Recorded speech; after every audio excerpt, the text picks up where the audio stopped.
समझता हूँ एकदम बेसिक लेवल से काम चालू हो रहा है। हम एकदम कोर जगह पे लेके बात कर रहे हैं। पहला चीज मैंने क्या समझा दिया कि गोल सेटिंग का भी बाद में, पहले product use product movement include करना है। यस और नो? और आप लोग अगर चाहते हो कि आपका टीम में प्रोडक्ट यूज और प्रोडक्ट मूवमेंट हो तो सबसे पहले खुद करना चालू करो। होता क्या है, पूरा दुनिया का सिस्टम यही है कि आप जो बोलोगे वो आपका टीम वाले नहीं करेगा, आप जो करोगे वही आपका टीम वाले। क्लियर है? तो आप बोलोगे कि प्रोडक्ट यूज करो, प्रोडक्ट मूवमेंट करो, नहीं करेगा। आप खुद करना चालू करो, आपका टीम वाले करना चालू करेगा। क्लियर है? हाँ, मेरा खांसी हो रहा था, कल देखा मैंने बोतल निकाला ना कफ सिरप का, मैं लेके घूम रहा हूँ। अब मेरा रूम में जाओगे ना, मेरे पास देखोगे मोरिंगा भी रखा हुआ है, हाँ? मेरा पास ओमेगा 3 है, डिफरेंट जो जो हम यूज़ करते हैं, जो प्रोडक्ट, सारा प्रोडक्ट मैं लेके चलता हूँ कहीं भी जाता हूँ। तो मैं अगर खुद यूज़ नहीं करूँगा, मैं दूसरों को बोलूँगा यूज़ करो, फायदा है? तो खुद यूज़ करना है, अपना फैमिली में यूज़ कराना है। समझ में आ रहा? हाँ, तब जाके आप दूसरों को बोल सकते हो, वहाँ से सिस्टम चालू होगा। तो सबसे पहले हम लोग यहाँ पर जो लोग हैं, हम लोग प्रोडक्ट यूज़ करेंगे तो ये टारगेट करो। अभी भी यहाँ पर बहुत सारे ऐसे लोग हैं, दिन भर किसान के लिए ट्रेनिंग हुआ और खुद किसान का बेटा है, अभी तक अपना जमीन पे एग्रोलाइजर एग्रोविरा नहीं लगाया है। यहाँ पर बहुत सारे बैठे हुए। दो कारण है नहीं लगाने का, एक जानकारी नहीं है और दूसरा विश्वास नहीं है कि नहीं? या तो कुछ ना पे उसको जानकारी नहीं है, इसीलिए ना पहला दिन जब बेसिक ट्रेनिंग में दिखा देंगे कि प्रोडक्ट यूज के लिए हमारा पास इतना सारा हर तरह का प्रोडक्ट है, कौन कौन सा चीज तुम्हारा फैमिली में यूज होता है बताओ, तो उसको जानकारी आ जाएगा। और विश्वास, मैं जब खुद यूज करूंगा, मैं यूज किया हूं, मेरे को ये फायदा हुआ, तुम भी यूज करो, तुमको भी फायदा होगा, बिलीव आएगा कि नहीं आएगा? हाँ, तो ये चीज जोड़ी है। अब आते हैं दूसरा चीज पे, वो है लिस्ट बिल्डिंग। किस पे? List building. लोग सोचेगा क्या दादा ने फिर से बेसिक ट्रेनिंग चालू कर दिया। बात वो नहीं है, बात इसी से ही बिजनेस है। अच्छा, कई बार क्या होता है, आप देखोगे एक जगह में काम शुरू हुआ, वहां पर 2 4 5 6 7 8 का टीम बन गया, 8 का बाद और आगे नहीं बढ़ रहा है, होता कि नहीं होता? या 6 का टीम बन गया, 6 का बाद 7वां और नहीं आ रहा है। क्यों होता है ये चीज? क्योंकि सोचो, मैं यहां पर ज्वाइन किया तो मेरा एक जान पहचान लोगों का सर्कल है, हर इंसान का एक सर्कल रहता है, सही ना? अब मेरा एक दोस्त है यहाँ पर, मेरा और मेरा दोस्त का एक कॉमन सर्कल है कि नहीं है? मैं और मेरा दोस्त, हम दोनों का बीच में और भी 20 दोस्त है। कितना दोस्त है? 20 दोस्त है। ये 20 दोस्त एक दूसरे को पहचानते हैं, है कि नहीं है? अब मैंने ज्वाइन किया, मैंने प्लान सुनाया, मेरा एक दोस्त ज्वाइन कर गया और मैं यो दोनों मिलके प्लान सुनाया, यहाँ पर दूसरा दोस्त ज्वाइन कर गया, यहाँ पर तीसरा दोस्त ज्वाइन कर गया, ये दोनों मिलके प्लान सुनाया, यहाँ पर चौथा ज्वाइन कर गया, यहाँ पर 5वां ज्वाइन कर गया, मेरे को लेके 6 हो गया, यहाँ पर 6ठा ज्वाइन कर गया, 7वां ज्वाइन कर गया, बस मेरा 20 लोग का प्लान सो कंप्लीट होगा कि नहीं होगा? 20 को प्लान सुनाएंगे, 6 से 7 ही निकलेगा, है कि नहीं? अब हम लोग क्या कर रहे हैं, सभी लोग बाकी फ्रेंड को ढूंढ रहा है, कौन खाली है, कोई है खाली? कई बार क्या होता है, एक सर्कल में रह के हम लोग उसी सर्कल में खत्म हो जाते हैं, उससे आगे नहीं निकलते और सब एक दूसरे को देखते हैं और उसका बाद क्या सोचते हैं, अरे लिस्ट नहीं है, चलो स्ट्रेंजर करने ढूंढते हैं। कहा जाता है स्ट्रेंजर अपना बिजनेस में लास्ट ऑप्शन है। स्ट्रेंजर क्या है? Last option. मेरा पूरा लिस्ट खत्म हो गया, फिर मैं स्ट्रेंजर पे जाऊंगा, मेरा लिस्ट अभी पूरा बचा हुआ है, क्योंकि हम लोग को सिखाया गया था फ्रेंड्स थ्योरी, सही ना? फ्रेंड्स थ्योरी सिखाया गया था और हम काम कर रहे हैं किसको लेके? सिर्फ फ्रेंड। अच्छा से हम लोग क्या काम कर रहे हैं? सिर्फ क्या लेके काम कर रहे हैं? फ्रेंड लेके। फ्रेंड और फ्रेंड थ्योरी दोनों अलग होता है।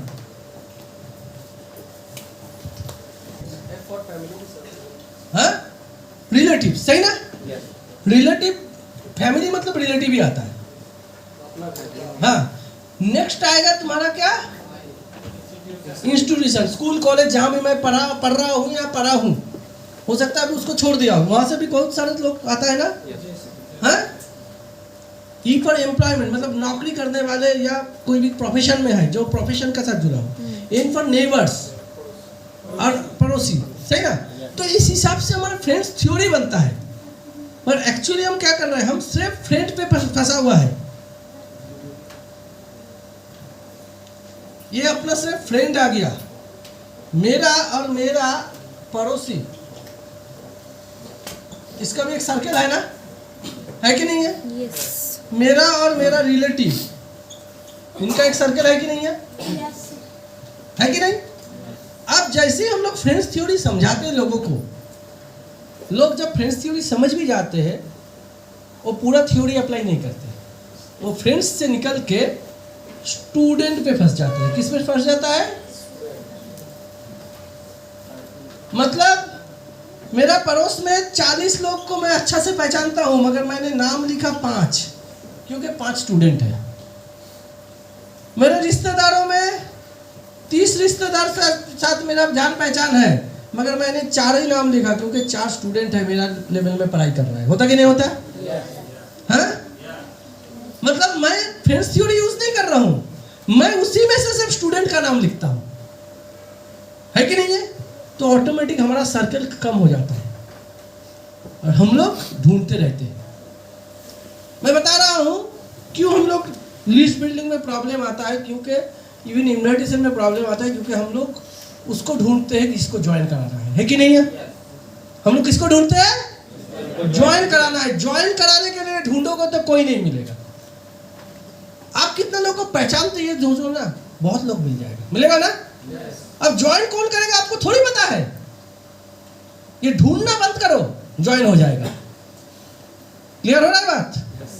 हाँ, ढूंढना बंद करो, ज्वाइन बहुत जल्दी हो जाएगा। सबसे सिंपल लिस्ट बिल्डिंग का फॉर्मूला क्या जानते हो? मैं तो बताता हूँ सबसे आसान लिस्ट बिल्डिंग।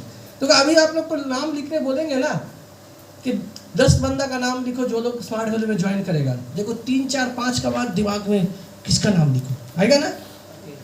अब तुम लोग को बोलेंगे 50 बंदा का नाम लिखो जो लोग ज्वाइन नहीं करेगा, फटाफट लिख लोगे। होगा कि नहीं? हाँ, सबसे आसान काम है लिस्ट बनाना। लिस्ट बनाओ ये सोच के कौन ज्वाइन नहीं करेगा। अरे जो ज्वाइन नहीं करेगा बोल के नाम लिख लो, मतलब उसको तुम पहचानते हो, उसको तुम्हारा पहचान वाले है ना। वो तो मैं हमारा माइंड का कॉन्सेप्ट है कि हम सोच रहे हो ज्वाइन नहीं करेगा। अच्छा, आप लोग का सोचिए, मैं किसी का बड़ा भाई होता या किसी का रिलेटिव होता या किसी का दोस्त का, हाँ, ये होते, मुझे कितना आदमी इनवाइट करता, क्योंकि मैं इंजीनियर था, गवर्नमेंट ऑफिसर था, अच्छा खासा सैलरी था। हाँ, इनवाइट करते नहीं करते? आपका लिस्ट में नाम ही नहीं आता, सोच में भी कभी नहीं आता। यही होता है। हम लोग का दिमाग में क्या चलता है कि ये तो बेरोजगार है, इसको पैसा का जरूरत है, ये स्मार्ट वैल्यू करेगा। सबसे पहले दिमाग में ये चीज लेके चलिए, जिसको पैसा का जरूरत है वो तो स्मार्ट वैल्यू करेगा ही, मगर उससे भी पहले करेगा वो जो पैसा कमा रहा है, जो पैसा, क्योंकि जो पैसा कमा रहा है उसको पैसा का ज्यादा जरूरत है, क्योंकि जो पैसा नहीं कमा रहा है ना उसका खर्चा भी नहीं है। अगर जो पैसा नहीं कमा रहा है वो खर्चा भी करता है तो उसी से पैसा लेता है जो पैसा कमा रहा है। किससे पैसा लेता है? जो कमा रहा है। तो पैसा का ज्यादा जरूरत किसको है? जो कमा रहा है। क्लियर हो रहा है बात? हाँ, जो कमा रहा है उसको ज्यादा जरूरत है और हम उसी को नाम मिस कर जाते हैं। लिस्ट में ये एक बड़ा चैलेंज आता है। एक फेमस स्पीकर है संतोष नायर बोल के, हाँ, तो वो यूरोका फोर्स में काम करते थे, वैक्यूम क्लीनर बेचते थे। उनका कहना था कि वो जब वैक्यूम क्लीनर बेचते थे ना, हाँ, किसी का घर में जाके वो लोग क्या करते, घर में जाके कॉलिंग बेल बजाते थे। वो आने का बाद बोलते थे आपको वैक्यूम क्लीनर लगेगा, ये लीजिए। ऐसा करके डोर टू डोर वो लोग सेल करते थे। Push selling, pure push selling. जो अभी हम लोग का कोई लोग, कितना लोग हेल्थ प्रोडक्ट लेके कर रहे हैं, कितना लोग खेती में जाके पुश सेलिंग कर रहे हैं, एग्रीकल्चर प्रोडक्ट लेके, वो भी एकदम पूरा डोर टू डोर सेलिंग था। तो उसका कहना था कि मैं जब भी किसी घर का सामने पहुंचता हूँ, उसका बेल बजाने का पहले मैं मन मन में ही सोचता हूँ कि ये बंदा बाहर निकले और निकल के बोले ये वैक्यूम क्लीनर फालतू चीज़ है, मुझे इसका कोई ज़रूरत नहीं। वो बेचने क्या जा रहा है? Vacuum cleaner. और सोच क्या रहा है वो बंदा निकल के क्या बोलेगा? इसको वैक्यूम क्लीनर की जरूरत मुझे नहीं है। अजीब लग रहा है ना। वो जो बेचने जा रहा है वो मन ही मन में सोच रहा है ये बाहर निकल के बोले इसका जरूरत क्यों? तब उसको वैल्यू समझ। क्योंकि अगर वो बाहर निकल के बोलेगा मेरे को वैक्यूम क्लीनर का जरूरत नहीं है, मतलब वो उसको पता नहीं है वैक्यूम क्लीनर कितना जरूरत है, उसको जानकारी, तो उसको समझाने का मौका मिलेगा। और वो जब समझ जाएगा कि वैक्यूम क्लीनर का कितना जरूरत है तो उसको हम आराम से बेच के आ सकते हैं। अगर उसको पता ही है कि जरूरत है तो अभी तक खरीद के बैठा हुआ होगा। वो क्या इंतजार करेगा? ये आदमी कब आके बेल बजाएगा? सही ना? जिसको पता है मुझे वैक्यूम क्लीनर का जरूरत है वो ऑलरेडी खरीद चुका होगा। तो जिसको पता नहीं है वो खरीदा नहीं है, इसका मतलब क्लियर हो रहा है? हाँ, तो ये मेजर चीज होता है। किसी को भी जब हम इन्वाइट करने जाते हैं ना, हाँ, तो ये दिमाग में लेके चलो, हाँ, कि ये बंदा अगर बोलेगा कि मुझे जरूरत नहीं है, इसका मतलब इसको पता नहीं है स्मार्ट वैल्यू का। स्मार्ट वैल्यू का पता नहीं है तभी ना बोल रहा है मुझे जरूरत, तो मुझे मौका मिल गया उसको पता कर देने का। क्लियर हो रहा है? कहीं पे भी। तो लिस्ट बिल्डिंग में सबसे पहला चीज जो मैं बोलूंगा कि अब हर तरह का ये स्टूडेंट थ्योरी से हम लोग बाहर कैसे निकलेंगे। अभी तक जो है ना, अभी भी हम लोग इसी स्टूडेंट में फंसे हुए हैं, उससे बाहर निकलना है। क्योंकि कल भी आप देखो बहुत सारे खेतीबाड़ी करने वाले लोग ज्वाइन किए आए थे, बहुत सारे हाउसवाइफ आए थे, सही ना? मगर हम लिस्ट में मैक्सिमम क्या करते हैं, वही स्टूडेंट को लगा के रखते हैं। तो थोड़ा सा नया स्टाइल से लिस्ट बिल्डिंग सिखा देता हूं। पहला लिस्ट बिल्डिंग आपको करना है एज वाइज। किसका हिसाब से? एज वाइज, मतलब उम्र का हिसाब से लिस्ट बिल्डिंग करना है। हम लोग फ्रेंड्स थ्योरी में लिस्ट बिल्डिंग करेंगे, मगर सोचेंगे क्या कि 16 से 24 साल तक के अंदर में किसको किसको मैं जानता हूं। कितना से कितना साल? 16 से 24 कर सकते हैं। हाँ, नेक्स्ट क्या करेंगे? 25 से 40 के अंदर में किसको किसको पहचानता हूं उसका नाम लिखेंगे। आप देखोगे आपका नॉर्मल लिस्ट बिल्डिंग में बहुत लोगों का नाम छूट गया था, वो नाम यहां पर आना चालू होगा, क्योंकि आप सोचे ही नहीं थे ना कि 35 साल का किसको मैं जानता हूं, 40 साल का किसको मैं जानता हूं। नेक्स्ट क्या होगा? 41 से 70 प्लस, क्योंकि हमारा पास ना 70 प्लस भी बंदा है, 70 साल से ज़्यादा उम्र का भी बंदा है जो स्मार्ट वैल्यू कर रहा है, जो स्मार्ट वैल्यू से रिटेल कर रहा है, जो स्मार्ट वैल्यू से पैसा कमा रहा है, ऐसा बंदा है। तो 70 साल तक भी लोगों को मैं ला सकता हूँ। मगर ये अलग अलग एज ग्रुप के लोगों का क्या एक ही रिक्वायरमेंट है? नहीं है। ये लोग क्या चाहते हैं? एडुकेशन चाहते हैं। क्या चाहते हैं? एडुकेशन का साथ साथ ये लोग चाहते हैं कैरियर। क्या चाहते हैं? कैरियर का साथ साथ ये लोग क्या चाहते हैं? Pocket money. क्या चाहते हैं? ऑफ कोर्स इनकम तो चाहिए, सही ना? तो 16 से 24 साल का वो लोग को सिर्फ हम लोग एडुकेशन नहीं दे रहा है, साथ में कैरियर दे रहा है। वो लोग को पहले पॉकेट मनी दे रहा है, लास्ट में रेगुलर इनकम दे रहा है। ये सब ना? हाँ, 25 से 40 साल ये लोग क्या चाहिए?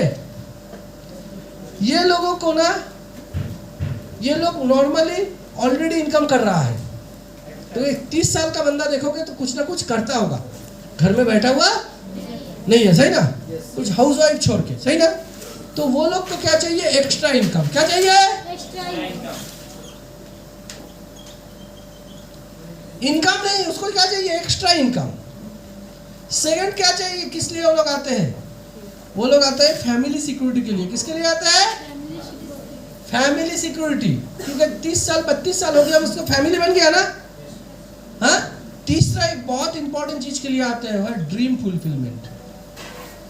क्योंकि 16 से 24 में हम लोग बहुत सारे ड्रीम देखते हैं और चांस रहता है, 25 साल का बाद ना आदमी का सोचने लगता है कि मेरा ड्रीम फुलफिल नहीं हो सकता। रियलिटी में बता रहा हूं, आप लोग जो काम कर रहे हैं ना, आप लोग को मैक्सिमम लोगों को पता ही नहीं है कि आप लोग का पेरेंट्स लोग कितना मेहनत कर रहे हैं। मैं एक घटना बता सकता हूं।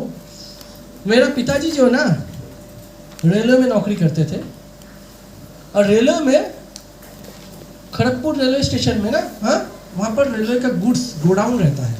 रेलवे से जो चीज आते हैं ट्रेन से, वो गोडाउन में रखा जाता है, फिर उससे दूसरा ट्रेन में उसको चलाया जाता है, या वहीं से सप्लाई होता है ट्रक से। तो उस गोडाउन का इंचार्ज था, मतलब कहाँ कौन सा माल आ रहा है, कहाँ जा रहा है, क्या हो रहा है, पूरा चीज पिताजी का कंट्रोल में था। तो मैं नॉर्मली पिताजी का ऑफिस जानते थे कि वहाँ पर ऑफिस है, कभी गया नहीं था। मुझे याद है तब क्लास 11 में पढ़ाई करता हूँ या 12 में पढ़ाई करता हूँ, इसी टाइम पे मैं पहली बार एक बार पिताजी का ऑफिस गया। कोई एक कागज मुझे साइन कराना था, स्कूल में जमा देने के लिए होता है ना, पिताजी का साइन किया हुआ कागज देना पड़ेगा, तो सिग्नेचर कराने के लिए मैं पिताजी का ऑफिस गया। तो देखा काफी बड़ा गोडाउन है, मतलब वो शेड लगा हुआ है, काफी लंबा बहुत बड़ा गोडाउन है। वो गोडाउन का बीच में से छोटा सा एक रूम जैसा बना के रखा है, उसी का अंदर ऑफिस जैसा है, मेरा पिताजी वहीं पे बैठते हैं। तो हम जब उस वहाँ का अंदर गए तो तब पिताजी सीट पे नहीं थे, तो उनका जो बाकी ऑफिस का कॉलीग वो लोग हमको पहचानते थे। वो बोला ठीक है तुम बैठो, तुम्हारा पिताजी अभी थोड़ा सा विजिटिंग के लिए गया है, चेकिंग करने के लिए, वो आ जाएगा, साइन करा लेना। तो मैं बैठा हुआ था। मैं सही बता रहा हूँ, मैं उस ऑफिस में घुसने का बाद से मेरा को ना अजीब सा स्मेल आने लगा, जैसे कोई पॉइजनस गैस होता है ना, उस तरह का, मतलब जैसे मेरा मतलब जलन हो रहा है, उल्टी होने लगेगा। मैं बोला ये कैसा गैस है, कैसा ये स्मेल आ रहा है। तो पता चला कि वो गोडाउन में ना फर्टिलाइजर रखा जाता है, यूरिया रखा जाता है, समझ में आ रहा? हाँ, तो सार का फर्टिलाइजर का स्मेल आता है ना, यूरिया का स्मेल आता है ना, ऐसा भयंकर स्मेल, सही बता रहा हूँ, क्योंकि हम लोग किसान फैमिली से नहीं है, कभी डायरेक्ट वो स्मेल हमारा पास नहीं आता था। तो मैं ज़्यादा से ज़्यादा 10 से 12 मिनट था ऑफिस में, 10-12 मिनट में पिताजी आ गया, मैं साइन करा लिया, निकल के आ गया। मैं निकल के आके ना मतलब सांस ले रहा हूँ, मतलब जैसे लग रहा था अंदर में घुटन हो रहा था, उल्टी हो जाएगा कभी भी, ऐसा लग रहा था, मतलब अंदर में इतना ज़्यादा स्मेल था। मैं जब लौट रहा था, लौटते लौटते मैं एक ही चीज़ सोचा कि मैं उस ऑफिस के अंदर में 10 मिनट रह नहीं पाया। कितना मिनट? 10 मिनट रह नहीं पाया। 10 मिनट रहते हुए मेरे को हालत खराब हो गया था, लग रहा था कब उल्टी आ जाएगा। और उसी ऑफिस में मेरा पिताजी दिन भर रहता है, हर दिन रहता है। यस और नो? हम लोग घर में कभी समझ में आता नहीं आता, ऐसे ही होता है। जो लोग आज मेहनत कर रहे हैं ना, जो लोग आज पैसा कमा रहा है ना, आपका पेरेंट्स लोग, वो लोग कितना मेहनत कर रहा है, आप में से बहुत लोगों को आइडिया ही नहीं है कैसा प्रेशर वो लोग को हैंडल करना पड़ता है। रियलिटी में बता रहा हूँ। तो वो जो चीज़ है ना, फीलिंग्स बहुत इंपॉर्टेंट होता है कि किस लिए, क्यों काम करेंगे।